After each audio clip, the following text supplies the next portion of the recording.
Oh, hello. I'm Jonas. I'm just trying to fix this clock. You see, it's broken. So I thought if I did this and then did this, well, it's not right. Do you know what I think I need? I think I need Tom from tonight's bedtime story to help me. Now, he is very good at fixing things, and inventing too. This story is by Jonathan Emmett and Mark Oliver, and it's called Tom's Clockwork Dragon. Finished, said Tom.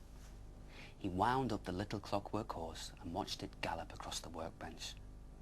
But just then, Tom's master, the toy maker, returned. Crash! The horse galloped off the edge of the bench and smashed into pieces on the floor. What was that? Scowled the toy maker. It was a clockwork horse, sighed Tom, gathering up the pieces. You're a useless apprentice and you're fired, he shouted, and he threw Tom out of the door. Tom looked for a new job on the town notice board, but there were no adverts for a toy maker's apprentice.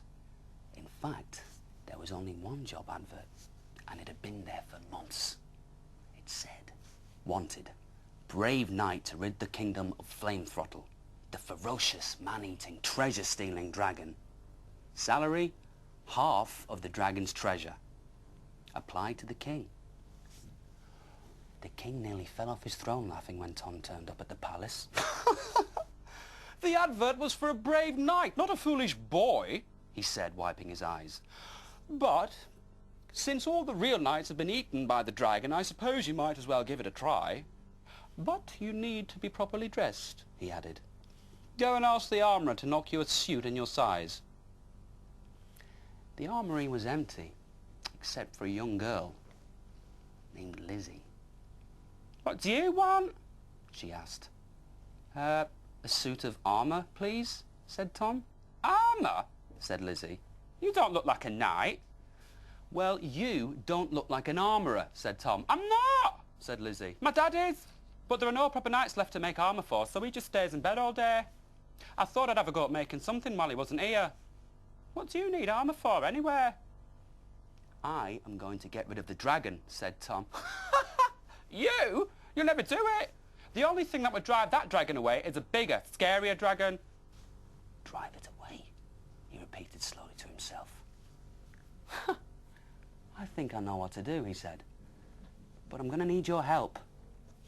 So, later that night, Tom and Lizzie crept to the cave where Flame Throttle lay asleep. The dragon was twice the size that Tom had expected and 3 times as scary looking.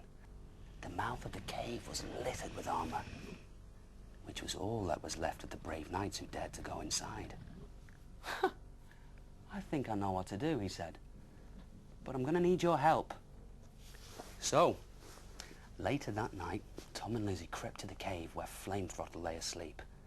The dragon was twice the size that Tom had expected and 3 times as scary looking. The mouth of the cave was littered with armour, which was all that was left of the brave knights who dared to go inside. Oh, come on, hissed Lizzie, and they began to gather up the armour as quietly as they could. Back at the workshop, Tom and Lizzie took all the armour to pieces and began to make something new. It's finished, said Lizzie, fastening the last plate in place. It's magnificent, said Tom, admiring their creation. It had better work, yawned Lizzie. Of course it'll work, said Tom, picking up an enormous key. Just as soon as I've wound it up. Flame Throttle was woken the next morning by a loud clanking sound. He charged out to have whoever it was for breakfast, but found a bigger, fiercer-looking dragon waiting outside. What are you doing here? Demanded the new dragon in a harsh metallic voice. I live here, said Flame Throttle weakly. You! Not anymore, you don't! Bellowed the giant dragon. Out! Right, stuttered Flame Throttle, glancing back at the treasure. Well, perhaps I could just collect it. No! Get out now! Roared the giant dragon, chasing Flame Throttle away from the cave. They had almost chased Flame Throttle right out of the kingdom when the huge mechanical legs slowed down and then ground to a halt. Tom fiddled frantically with the controls, but nothing happened. The clockwork motor must have run down, he groaned. Flame Throttle noticed that he was no longer being chased and crept back cautiously to investigate.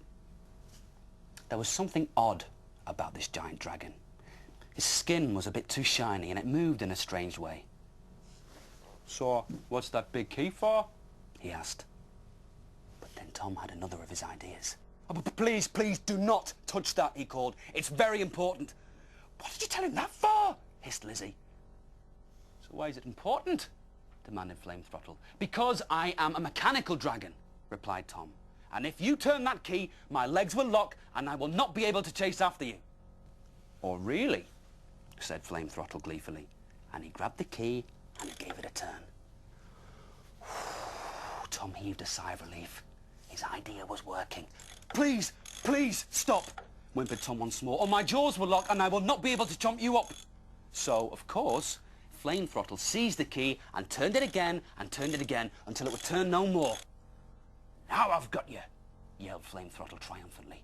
No, now I've got you, said Tom, pulling hard on the controls.